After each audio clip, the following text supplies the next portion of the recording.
बच्चों, तिवारी एकेडमी में आपका स्वागत है। आज हम अध्याय 11 बीजगणित इसकी प्रश्नावली 11.2 करेंगे। प्रश्न 1, एक समबाहु त्रिभुज की भुजा को L से दर्शाया जाता है।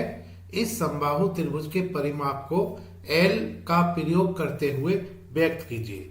बच्चों, यहाँ पर हम एक समबाहु त्रिभुज बना लेते हैं। हम जानते हैं कि समबाहु त्रिभुज की सभी भुजाएं बराबर होती हैं और यहाँ पर इसकी भुजा को L दिया गया है। L से दर्शाया जाना है इस भुजा को। हमने इस चित्र में इसको दर्शा लिया है और इसके परिमाप को हमने L का प्रयोग करते हुए व्यक्त करना है। तो बच्चों, हम जानते हैं कि परिमाप का मतलब तीनों भुजाओं का योग होता है।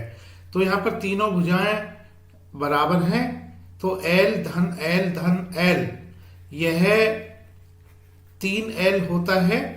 तो समबाहु त्रिभुज की भुजा L दी गई है, तो हम कह सकते हैं कि समबाहु त्रिभुज का परिमाप 3L होगा। 3 गुणा भुजा होगा, 3L होगा। प्रश्न 2, एक सम षटभुज की एक भुजा को L से व्यक्त किया गया है।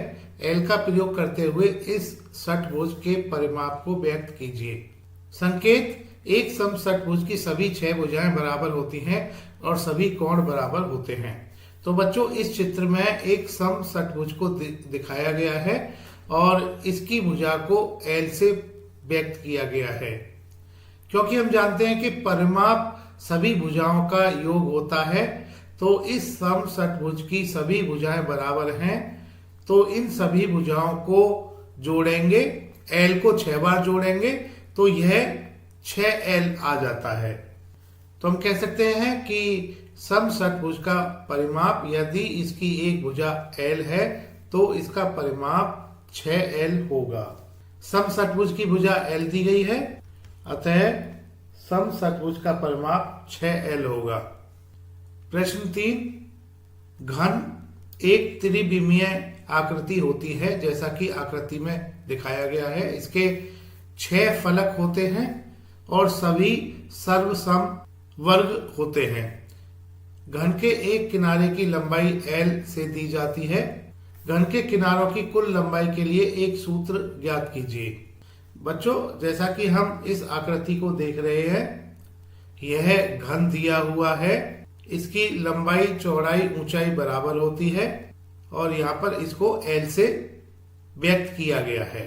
और इसके 6 फलक होते हैं, सभी एक जैसे होते हैं और यह सभी वर्ग होते हैं। जैसा कि हम इस आकृति में देख रहे हैं, ऊपर नीचे के 2 फलक, आमने सामने के 2 फलक और दोनों साइड के 2 फलक, 6 फलक होते हैं। और 6 का आकार और इन सभी 6 फलकों का आकार वर्ग का होता है।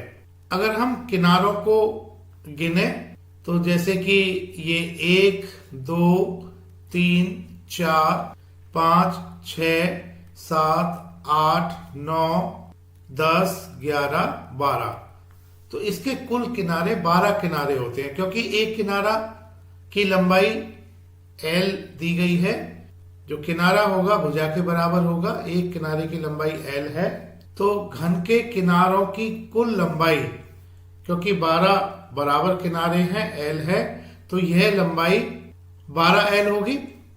क्योंकि हम L को 12 बार जोड़ेंगे तो यह 12L आता है। तो इस तरह से इसकी लंबाई के लिए जो सूत्र होगा यह 12L होगा।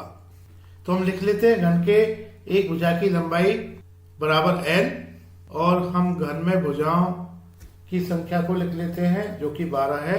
अतः घन के किनारों की कुल लंबाई बराबर 12L होगी। प्रश्न 4, वृत्त का एक व्यास वह रेखाखंड है जो वृत्त पर स्थित 2 बिंदुओं को जोड़ता है और उसके केंद्र से होकर जाता है। संलग्न आकृति में AB वृत्त का व्यास है और C उसका केंद्र है। वृत्त के व्यास D को उसकी त्रिज्या R के पदों में व्यक्त कीजिए। बच्चों, वृत्त की आकृति को हम इस चित्र में देख रहे हैं। इस वृत्त में व्यास AB दर्शाया गया है।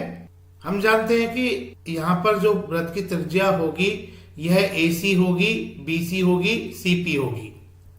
क्योंकि व्यास को हम देख रहे हैं, ब्याज को हम ऐसा कह सकते हैं, इस ब्याज को डी से दर्शाया गया है क्योंकि डी बराबर AC धन BC हम कह सकते हैं, और AC वृत्त की त्रिज्या है, BC भी वृत्त की त्रिज्या है, तो D बराबर हम कह सकते हैं R धन R है। तो इस तरह से D को हम व्यक्त कर सकते हैं R के पदों में। तो व्यास बराबर 2 गुणा R, मतलब व्यास बराबर 2R। इसको हम इस तरह से भी कह सकते हैं क्योंकि हम जानते हैं कि वृत्त के व्यास की लंबाई त्रिज्या की 2 गुनी होती है, तो हम कह सकते हैं कि D बराबर 2R होगा। प्रश्न 5, 3 संख्याओं 14, 27 और 13 के योग पर विचार कीजिए। हम यह योग 2 प्रकार से ज्ञात कर सकते हैं। हम पहले 14 और 27 को जोड़कर 41 प्राप्त कर लेते हैं और फिर 41 में 13 जोड़कर कुल योग 54 प्राप्त कर सकते हैं, या हम पहले 27 और 13 को जोड़कर 40 प्राप्त कर सकते हैं और फिर इससे 14 में जोड़कर कुल योग 54 प्राप्त कर सकते हैं। इस प्रकार 14 धन 27 को कोष्टक में लिखा गया है, धन 13 बराबर 14 धन 27 धन 13 को कोष्टक में लिखा हुआ है हुआ। ऐसा किन्हीं भी 3 संख्याओं के लिए किया जा सकता है। यह गुण संख्याओं के योग का साचर्य गुण कहलाता है। इस गुण को, जिसे हम पूर्ण संख्याओं के अध्याय में पढ़ चुके हैं, चर A, B और C का प्रयोग करते हुए एक व्यापक रूप में लिखिए।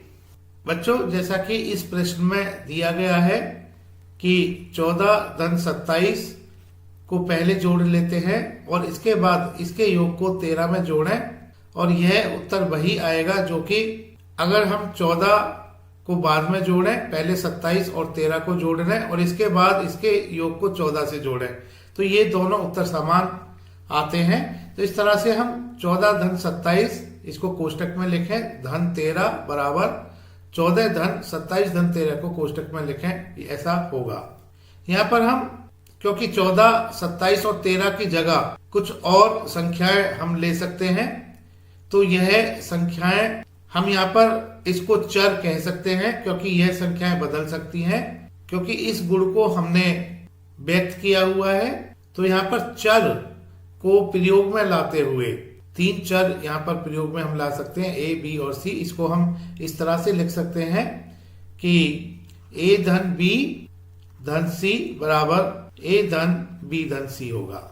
हमने यहाँ पर A, B और C 3 संख्याओं को जोड़ना है, तो ऐसा हम 2 तरीके से कर सकते हैं। दोनों तरीके से उत्तर समान आएगा। पहले हम A और B को जोड़ लें और उसके बाद इस योग को C से जोड़ें, या पहले हम B और C को जोड़ लें और इस योगफल को हम A से जोड़ें, तो दोनों दशा में उत्तर समान आएगा। तो इसको हम व्यापक रूप में इस तरह से लिख सकते हैं, कोष्टक A धन B धन C बराबर A धन कोष्टक B धन C। बच्चों, तिवारी एकेडमी देखने के लिए धन्यवाद।